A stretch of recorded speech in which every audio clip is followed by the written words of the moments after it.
Hi, Vicky and Galit. It's Annie here. This is my story. I guess I would call it The Grandma from Hell, and I hope you like it. It has been said that if you have two grandmothers, chances are that one grandma is the sweet and loving kind, and the other is the grandma from hell. And that was certainly true in my family. Our dad's mother, Grandma Schneider, was always excited to see us. She treated us as if we were fascinating, and we never once doubted that she loved us. But our mom's mother, Grandma Mahoney, was cold and distant. My brother, sister, mom, and I stayed with Grandma Mahoney for 2 weeks every summer in her home in Iowa, but I have no recollection during that time of her showing any affection or interest. Not to us and not to our mom.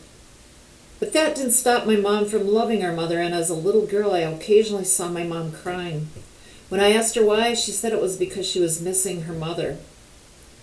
Now, Grandma Mahoney lived by herself for many years, but eventually began falling, and it was determined that she should no longer live alone. My aunts and uncles were of the mind that it was time for Grandma to be placed in a nursing home, but that thought broke my mother's heart, and she made the decision to have Grandma come to live with us. At our house, Grandma spent most hours of most days sitting in the big chair in the living room. She had a wild shock of long white hair that she would only occasionally let my mother braid or put in a bun. Grandma rarely talked, and anyone who tried to engage her in a conversation was usually met with a stare and a glare. Now, Grandma did make mealtimes entertaining, though in an Addams Family kind of way. She would put her face just inches from the plate while she ate quickly, then sit back and casually bring the plate to her mouth to lick it clean.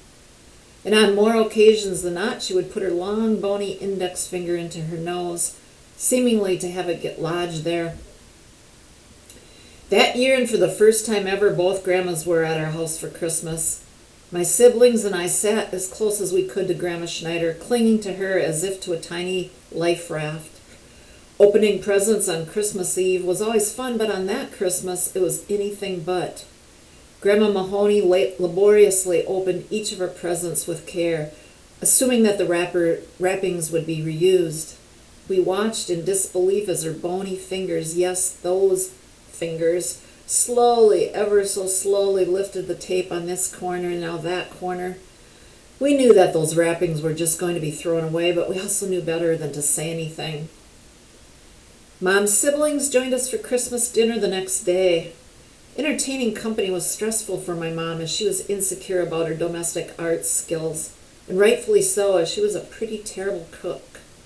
Her standard meals served to company involved heating up cans of Lipton split-pea soup, pouring the soup into a tureen, and throwing in a big blob of butter on top. She wasn't wrong about the butter part. As the guests were leaving later that day, I overheard a comment made by an aunt who hadn't realized that anyone was within hearing range. My mom's name was Maxine. My aunt said to her husband, "I would never do to our children what Maxine is doing to hers." Now, I knew what my aunt was talking about. That was my life, after all. But I knew that my aunt's observation was missing something essential, even though it would take me years to figure out exactly what. Years later, at times, I recall that intense look of concentration on Grandma Mahoney's face as she opened presents that year. It occurs to me now that she must have been lonely. Here was a woman who had lived independently late into her life, had successfully managed a train depot for many years, but was now reduced to sitting in the center of a family whose members mostly didn't want her there. Grandma did have one loyal and loving daughter, however, but what, if anything, did that mean to her? As to my aunt's comment, well, what did our mother do to us exactly?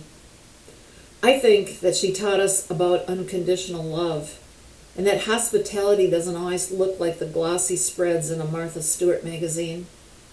She showed us that when you love someone, you open your heart and sometimes your home, even if the effort is not easy or popular, and even if the affection is not returned.